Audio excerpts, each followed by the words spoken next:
አንድ ጊዜ ዳዊት፣ አንድ ጊዜ ሰኔ ጎልጎታ፣ አንድ ጊዜ ድርሳነ ሚካኤል፣ አንድ ጊዜ ገድለ ተክለ ሃይማኖት፣ አንድ ጊዜ አንድ ሳምንት ለጋኔን፣ አንድ ሳምንት ለቁርጠት፣ አንድ ሳምንት ለገበያ እያለ ጸሎት መቀየር ነው ያዘው ሰው። እግዚአብሔር እንዲሰማ ከፈለክ መጽናት ነው። አንተ መቀደስ ስትፈልግ መላእክት ይረዱሃል። እግዚአብሔር ኃይልን ሰጥቶ ሰይጣንን ድል ትነሳለህ። አንተ መርከስ ስትፈልግ ክፉ ነገርን ስታስብ እግዚአብሔር ካንተ ይርቃል፣ ሰይጣን ድል ይነሳል። አንዳንድ ሰዎች አሉ ሰው ለምሶ ስላማረበት ብቻ ሰላም የሚያጡ የሰይጣን መልክ ነው። ዲያብሎስ እንኳንስ የኛን ልብ ሊያውቅ የእንስሳትን ልብ ማወቅ ተሳነው። ሰይጣን ዓላማችንን የሚያበላሸው እየሰማ ነው። ነገ ቆርባለሁ ካልሽ የሴቶች ጉዳይ ሆነሽ ታድሪያለሽ ማለት ነው። ነገ ቆርባለሁ ካልክ ጥርስ ሊደማ ይችላል ማለት ነው። በተክሊል ነው ማገባ እያለች አንድ ሴት ድንግልናዋን ጠብቃ ብትኖር መኪና ያለው ዝም ብለሽ በቃ በቤሎ ካልሽ ላገባሽ ሊላት ይችላል ማለት ነው። ስለዚህ ሰይጣን ከዚያች ቅድስና ለማውጣት በዓለም ላይ ያለውን ሁሉ ነገራችንን እየሰማ ሊያስተን ይመጣል። ነገ የምታረጉትን ደግ ሥራ አታውሩ። ለማንም ዝም ካላችሁ ሰይጣን ራሱ አያውቅም። ቅናት ትልቅ በሽታ ነው። አገሯን ምስ ያረጋት ቤተ ክርስቲያንን ረፍት የሚነሳት ቅናት ነው። የሰይጣን መልክ ነው። ሰው ዝም ብሎ ሰላም ሆኖ ስለተቀመጠ እንዴት አድርጌ ላጣላው ብሎ መቅናት ብላችሁ ስሙ። ዲያብሎስ እንኳንስ የኛን ልብ ሊያውቅ የእንስሳትን ልብ ማወቅ ተሳነው። በምን? በቅናት ታውሮ ማለት ነው። የዕለቱ ወንጌል የዮሐንስ ወንጌል ምዕራፍ 2 ነው። ከሱ አልወጣም፣ አውዱ እሱ ስለሆነ ርዕሱን የምናገኘው ይህን የተናገረው ቅዱስ ጴጥሮስ ነው። ይህን ቃሉን የምናገኘው ሁለተኛ ጴጥሮስ ምዕራፍ 1 ቁጥር 10 ላይ ነው። ቅዱስ ጴጥሮስ ይህንን የጻፈበት የራሱ የሆነ ምክንያት አለው። የመጀመሪያው እነዚህ ሰዱቃውያን ወይንም ደግሞ ትንሣኤ ሙታን የለም የሚሉ ለዓለም ሰሪ መጋቢ የላትም አታልፍም የሚሉ ሰዎች ምእመናንን ባሳቱበት ጊዜ ሰማይና ምድር እንደሚያልፍ ከዛ ደግሞ እግዚአብሔር አንድ ጊዜ መርጦ ጨርሷል፣ ስለዚህ ስራም ብንሰራም ባንሰራም ችግር የለውም እያሉ የሚተኙ ሰዎች በነበሩበት ጊዜ ምን አላቸው? መመረጣችሁን ለማጽናት መትጋት ይጠበቅባቸዋል ብሎ ጻፈላቸውና ቅዱስ ጴጥሮስ ለሁላችንም ተገኝቶ እንዲያስተምረን መልካም ፈቃዱ ይሆንልን። ለዚህ ነው ስምዖን ጴጥሮስ ይባላል። እኔ ስምዖን ጻፍኩላችሁ ብሎ ይነግራቸዋል። ለምን እንደዛ ብሎ ነገራቸው ቢሉ ስምዖን ማለት ሰማኒ ማለት ነው። እግዚአብሔር ሰማኝ ማለት ነው። እግዚአብሔር የለም ብላችሁ የምታምኑ ከሆነ የሌለ እንዴት ይሰማችኋል ለማለት እግዚአብሔር አለ ለማለት ስሙን ምልክት አድርጎ ይጽፍላቸዋል። ከዛ የተነሳ መመረጣችንን እንድናጸና መድኃኔዓለም ይርዳን።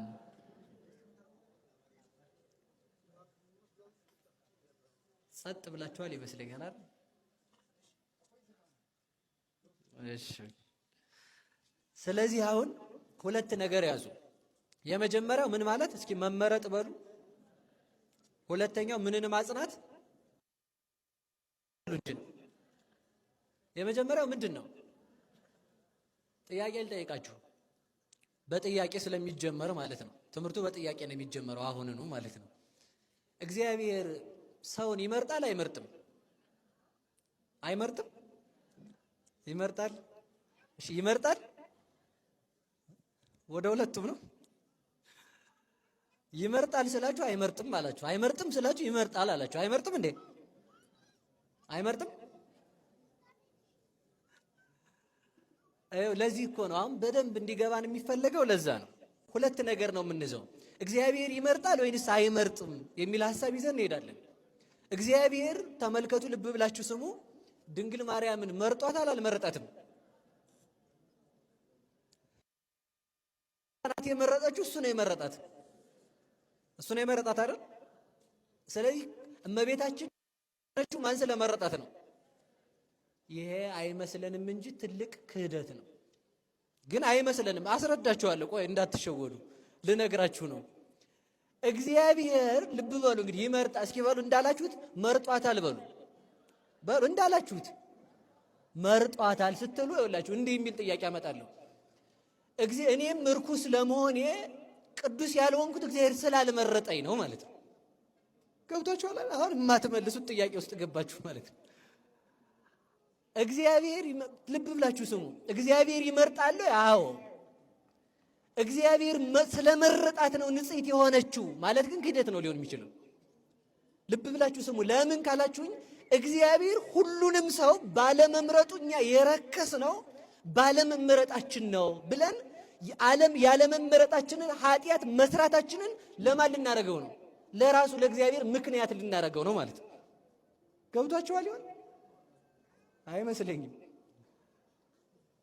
ገብቷችኋል? ልብ ብላችሁ ስሙ። ልመልስላችሁ። አንድ ሰው ኃጢአት ሰራ አይደል? አንድ ሰው ኃጢአት ሲሰራ ማን ስላልመረጠው ነው ኃጢአት ይሰራል ሊል ነው? ንገሩኝ እንጂ እግዚአብሔር ስላልመረጠኝ ኃጢአት ሰራሁ ካለ ኃጢአትን ያሰራኝ ማን ነው ማለቱ ነው? እግዚአብሔር ራሱ ነው ማለቱ ነው። በሌላ አነጋገር ልብ ብላችሁ ስሙ። ምክንያቱም ለምን መሰላችሁ? እግዚአብሔር ስላልመረጠኝ ነው እንጂ ኃጢአት የሰራሁት እግዚአብሔር ቢመርጠኝ ኖሮ እኔም ቅዱስ ሆን ነበር ብሎ ማስረጃ ሊያቀርብ ነው ማለት ነው።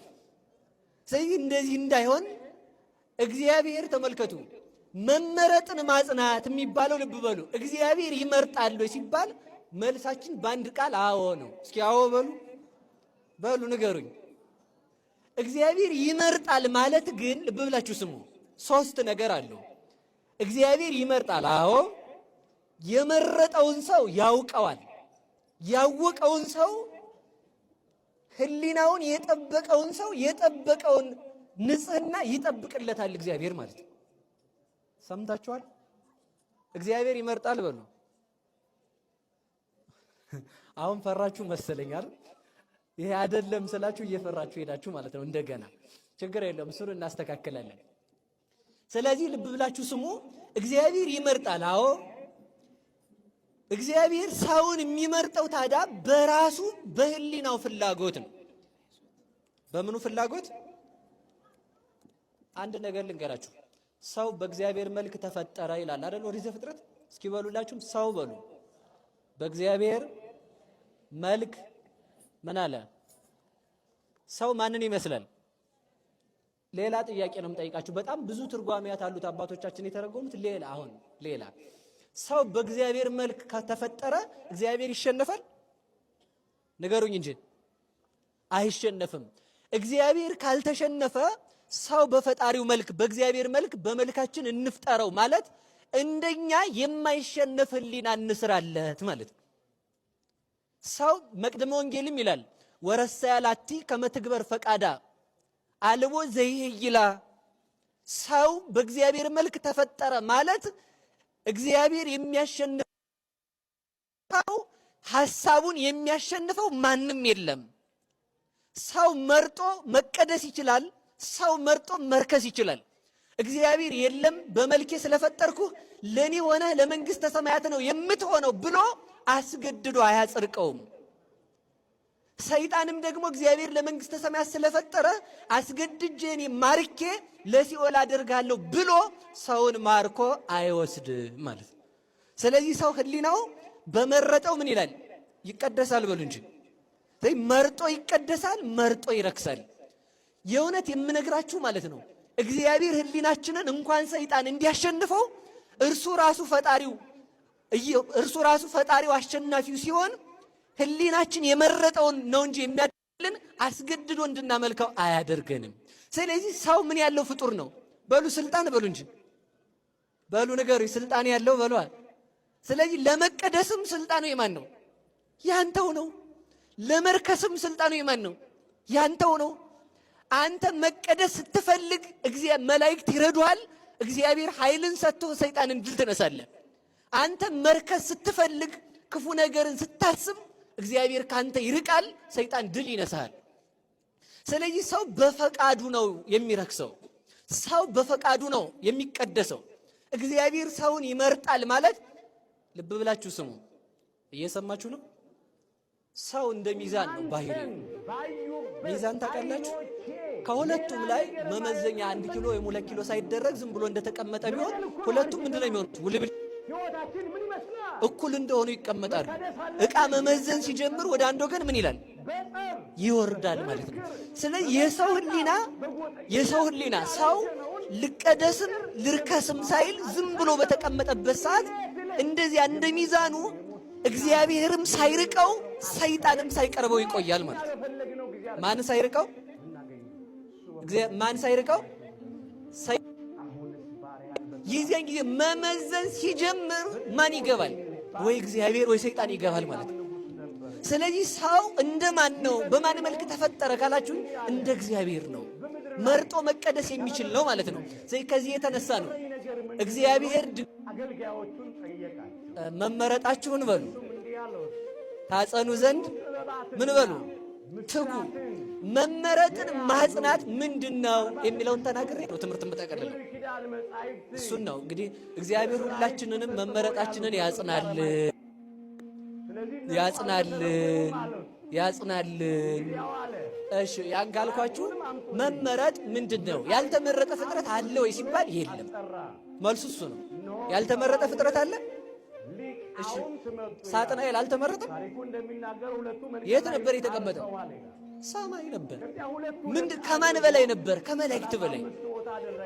መመረጥን ማጽናት ነው እንጂ የሚያጸድቅ ተመርጦ ላልተመረጡለት ዓላማ መሮጥ አይደለም።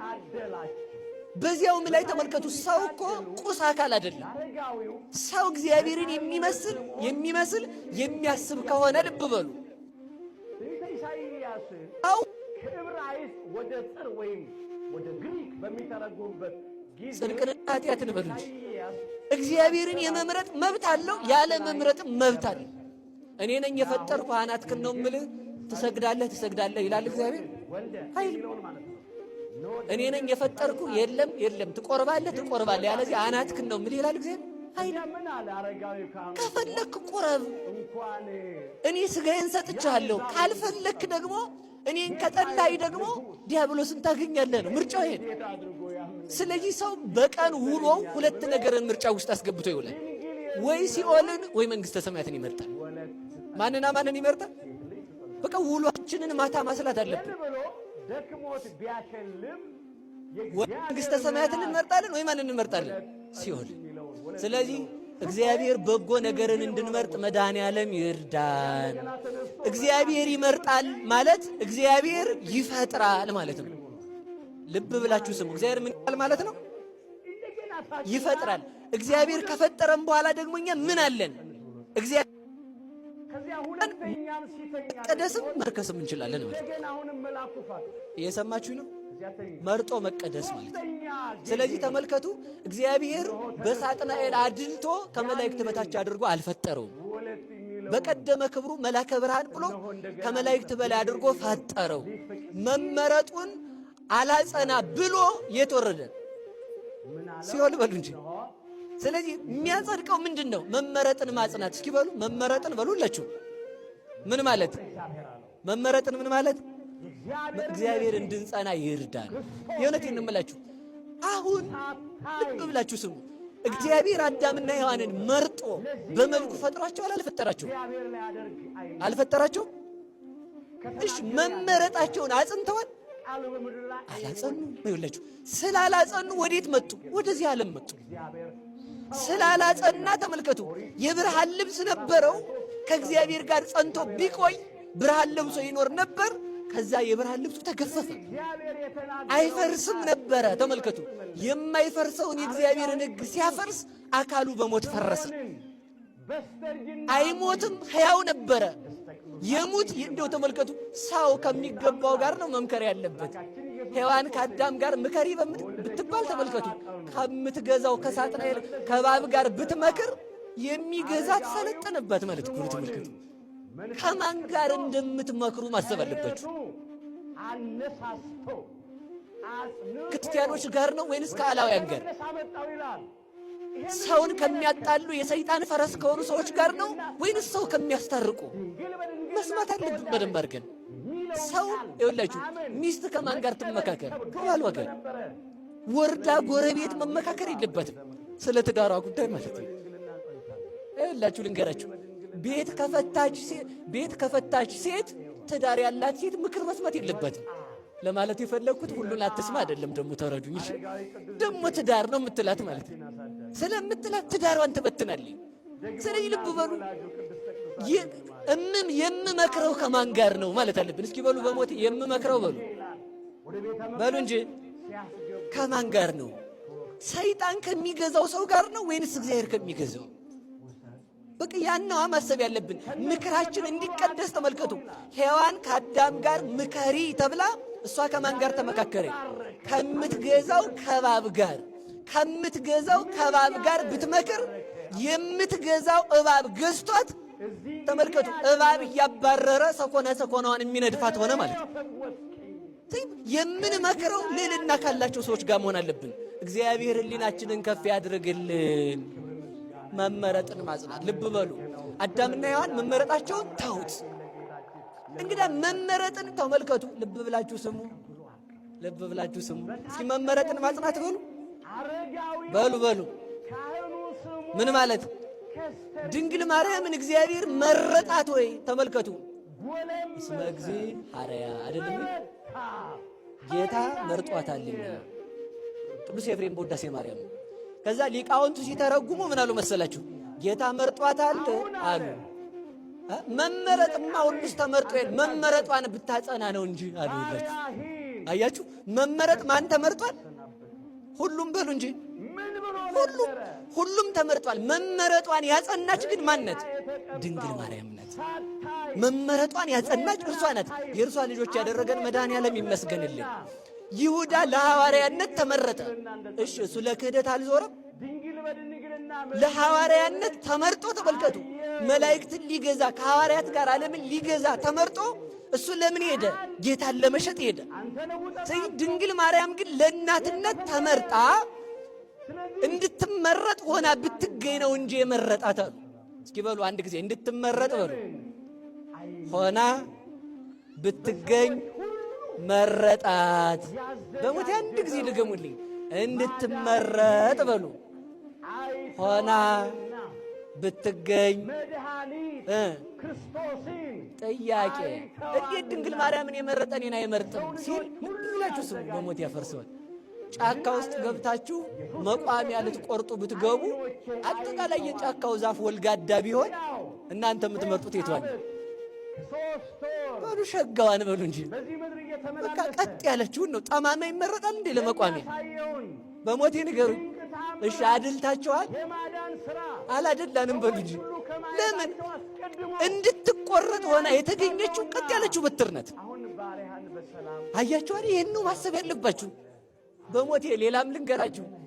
መኪና ልትገዙ ሱቅ ሄዳችሁ እናንተ እንደምትፈልጉት ላይን የምትይዝ እንግዲህ በእናንተ ቋንቋ ልናገር ጽድት ያለች ማለት ነው። ሸጋ የሆነች መኪና አገኛችሁ፣ ገዛችሁ። እሺ በሌላው መኪና አድልታችሁ ነው? በሞቴ ንገሩኝ። እንድትገዛ ሆና የተገኘችው መኪና ተገዛች እኮ በቃ አለቀ። ልብስ ልትገዙ ሄዳችሁ ቆንጆ ልብስ አገኛችሁ፣ ገዛችሁ። አደላችሁ እንዴ በሌላው ልብስ? ያቺ ናት ለእናንተ የምትመጥነው ልብስ የቷ ናት? ያማረቻችሁ ያቺ ናት። ልብ በሉ። ድንግል ማርያምን መረጣት ስንል እንድትመረጥ ሆና ብትገኝ። በሞት የመልሱ እንድትመረጥ በሉ። ሆና ብትገኝ። ይኸውላችሁ ወደ ዓለም መጣ። ዛፍ የተባለ ሰው ነው። ወደ ዓለም መጣ። ጠማማ ዛፍ አገኘ። በጥንት አብሶ የበደለ ኃጢአት ረግረግ የሞላበት ኃጢአት የሰፈነበት ሰው አገኘ። ከዚያ መካከል ላይ ኃጢአት ያልወደቀባት መርገም ያልወደቀባት አዳም በበደለ ጊዜ የአዳም በደል ያልነካት ሕሊናዋን የጠበቀች እንደ ፈጠራት ሆና የተገኘች ንጽሕት ዛፍ ድንግል ማርያምን አገኘ። ይኸውላችሁ እሷን ሲያገኝ ተመልከቱ። አቃቤ ሥራይ መጻ እምሰማየ ሰማያት ባለመድኃኒት ከሰማይ መጣ ይላል ቅዱስ አባ ጊዮርጊስ ዘጋስጫ። ወረደም ሰማይ ሰማያት ከሰማይ ወረደ ወቆጽ ለእጹኒ ተረክበ በቤተ ዳዊት።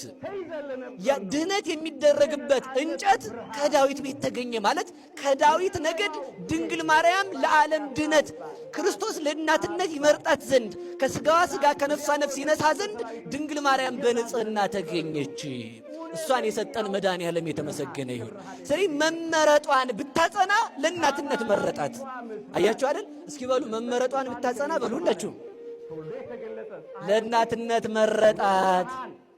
ለምን መረጣት? ለእናትነት። ምክንያቱም ከእሷ በላይ ለእግዚአብሔር እናት ሊሆን የሚችል ፍጡር የለም። እሷ ናት እንደ ተመረጠች የቆየች፣ ሕሊናዋን የጠበቀች፣ ዓይኗን የጠበቀች፣ በሐሳቧ ምድራዊ ነገር ያልገባባት፣ በዓለም ላይ እየኖረች የዓለም ቆሻሻ ያላሳደፋት። እንዴት በዓለም እየኖረች ኃጢአት አላገኛትም ሲል ደግሞ ምን እንለዋለን? ፀሐይ በቆሻሻ ዓለም ላይ እያበራች መች ትቆሽሻለች? ፀሐይ በቆሻሻ ውሃ ላይ እያበራች ውሃውን ታስወጣለታለች። ወይ ይደርቃታል ወይ ይለይለታል እንጂ ፀሐይ አትቆሽሽም። በቆሻሻው ዓለም ድንግል ማርያም ብትኖር የቆሻሻው ዓለም ኃጢአት ሳያገኛት እንደ ፀሐይ እያበራች መድኃኔዓለም አገኛት። የዚያን ጊዜ ምን አላት? መረጣት። ለምን መረጣት? ለእናትነት። እስኪ በሉ ለእናትነት በሉ። ቆይ የእሷ መመረጥኛ ምን ያደርግልናል? ትልቁ ጥያቄ እሱ ምን ያደርግልናል ካላችሁኝ፣ እሷ ለእናትነት ስትመረጥ እኛ የእግዚአብሔር ልጆች ለመሆን ተመረጥ። ስለዚህ ልብ ብላችሁ ስሙ። እየሰማችሁ ነው? ማን ይመርጣል? ድንግል ማርያምን ማን መረጣት? ለምን መረጣት ስትባሉ መልሱልኝ። እንድትመረጥ በሉ። ሆና ብትገኝ። ስለዚህ እግዚአብሔር እኛን መርጦናል አልመረጠንም? ለክርስቲያንነት አልመረጠንም? እሺ፣ ከዛ በኋላስ የሚያጸድቀን ምኑ ነው? መመረጣችንን ማጽናት በሉ እንጂ። እሺ፣ ጥያቄ ልጠይቃችሁ። ሰይጣን በእኛ ይቀናል አይቀናም? በምናችን ነው የሚቀናው? እሺ፣ ሌባ ሊሰርቅ የሚሄደው ወርቅ ያለበትን ቤት ነው ጠጠር ያለበትን ቤት? እሺ፣ በእኛ በምናችን ነው የሚቀናው? ስርቆታችን ነው ያስቀናው? ይቀናል ግን። እሺ፣ ይቀናል። እውነቴን ነው። ቆይ ልንገራችሁ። ሰይጣን እንኳን በእኛ ማለት ነው ውሃ ጸጥ ብሎ እየወረደ ካየው ይቀናል። መጽሐፈ መቃብያን ላይ እንዲህ ይላል፣ እኔ ደግ ነገር አይቼ አያስችለኝም ይላል። እስኪ በሉ እኔ በሉ ደግ ነገር አይቼ አያስችለኝም። ስለዚህ ልብ በሉ፣ በጣም ልብ ብላችሁ ስሙ። በየውሏችን የሚበጠብጠን ማን መሆኑን እንድናውቅ፣ ሰይጣን መሆኑን እንድናውቅ ማለት ነው። ውሃ ጸጥ ብሎ ሲወርድ ካየሁት ይላል ራሱ ሰይጣን ነው እንደዚህ ያለው መጽሐፈ መቃብያን ላይ። ጸጥ ብሎ ሲወርድ ካየሁት ሰውየው ኧረ ይህች ውሃ ደስ ስትል ካለ ውሃውን አደፈርሰዋለዋል። ለምን? ሰውየው ደስ እንዳይለው ማለት ነው። እንኳን በእኛ ልብ ብላችሁ ስሙ፣ እነግራችኋለሁ። እሱ እንኳን በእኛ ሰይጣን ውሃ ለምን ጸጥ ብሎ ወረደ ብሎ ሰው ሲደሰት ካያን በማደፍረስ ይደሰታል። አንዳንድ ሰዎች አሉ ሰው ለብሶ ስላማረበት ብቻ ሰላም የሚያጡ የሉም። ፍቅት ለብሳችሁ ካያችሁ ይሄ ሰውዬ እኮ በቃ እንደውም ምንድን ነው መሰላችሁ ይባላል አሉ ነው። በቤተ ክርስቲያን አገልግሎት ውስጥ ያሉ ካህናት መኪና ገዝተው ከታዩ እናንተ ራሱ የምትሉት ሰሞኑን አልተረፈም ይላል ሰው ማለት ነው። በቃ ትልቅ ችግር ማለት ነው። አያችሁ፣ የታየ ትልቁ ችግር እኮ እሱ ነው። እኔ ሁላችሁ በደንብ ስሙኝ ለማለት የፈለግኩት እሱን ነው። ስለዚህ ምንድን ነው መሰላችሁ ሰው ዝም ብሎ ለብሶ ስላማረበት መቅናት የሰይጣን መልክ ነው። ሰው ዝም ብሎ ሰላም ሆኖ ስለተቀመጠ እንዴት አድርጌ ላጣላው ብሎ መቅናት። ይህ ሰው እኮ አሁን የሚቀናው ጎሎበት መስሏችሁ ነው? ጎሎበት ነው አደ ሰው የሚናደደው ነው ወይ ነው? እውነቴን ነው። ያስኮላው ተማሪም የሚናደደው የእሱ ውጤት ዝቅ ስላለ ሳይሆን ጓደኛው ትልቅ ውጤት ስላመጣ ነው። እርግጠኛ ነገር። እሺ ጥያቄ ልጠይቃችሁ። አሁን እዚህ ጋር ለሁላችሁም 10 ጥያቄ ብሰጥ 9 ቢያመጣ አንድ ሰው እሱ ከማየቱ በፊት 5 አምጥቶ ሌላው 0 ቢያመጣ አንድ ሰው 5 ያመጣው ሰውዬ ይደሰታል በጣም ፍንጥዝ ብሎ እኔ 5 አምጥቼ ሌላው 0 ይላል አይደል? ከዛ 9 ያመጣውን ሲያይ ምን ይላል? አይናደድም? ተበልጫለሁ ብሎ ማለት ነው። አያችሁ ሰው ተንኮል። ሰው ራሱ ዝቅ ስላለ ሳይሆን ጓደኛው ስለበለጠው ነው የሚያመው ሰው። ይህ ሰይጣናዊ ባህሪ ነው። ሰው ስላማረበት፣ ሰው ስለለበሰ፣ ሰው ስላገባ፣ ሰው ስላስተማረ ብቻ በብዙ ነገር ይቀናል ሰው። ከዚህ ሰይጣናዊ ባህሪ መድኃኔዓለም ያውጣል። ዝም ብሎ የሚቀና ማን ነው? በሉ ሰይጣን በሉ እንጂ ማን ነው? ማን ነው ንገሩኝ። ቅናት እርግጠኛውን የምነግራችሁ ቅናት የምንገዛቸውን እንዲገዙን ያደርገናል። እስኪ በሉ ቅናት በሉ ሁላችሁ። የምንገዛቸውን ምን እንድንል ያደርጋል?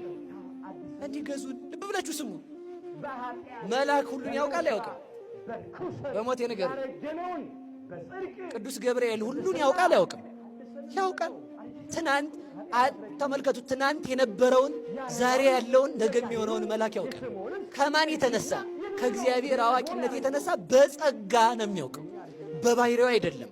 ስለዚህ ተመልከቱ፣ መልአክ ሁሉን ያውቃል አያውቅም?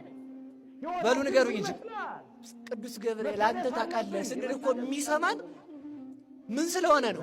በጸጋ አዋቂ ስለሆነ ነው። እንኳን መልአክ ቅዱሳን ከበቁ በኋላ ሰውን ማየት አይጠበቅባቸውም። ዝም ብለው አዲስ አበባ ውስጥ ማን እንደሚጨነቅ ገዳም ውስጥ ሆነ ያዩታል። ምን ገዳም ውስጥ ይሄን እንትን ካላችሁ ልንገራችሁ። ቅዱስ ዳዊት ምን አለ? እግዚአብሔር ካለም አስቀድሞ ንጉሥ ነው አለ። እስኪ በሉ እግዚአብሔር በሉ። ካለም አስቀድሞ ንጉሥ ነው። ዳዊት ልብ ብላችሁ ስሙ።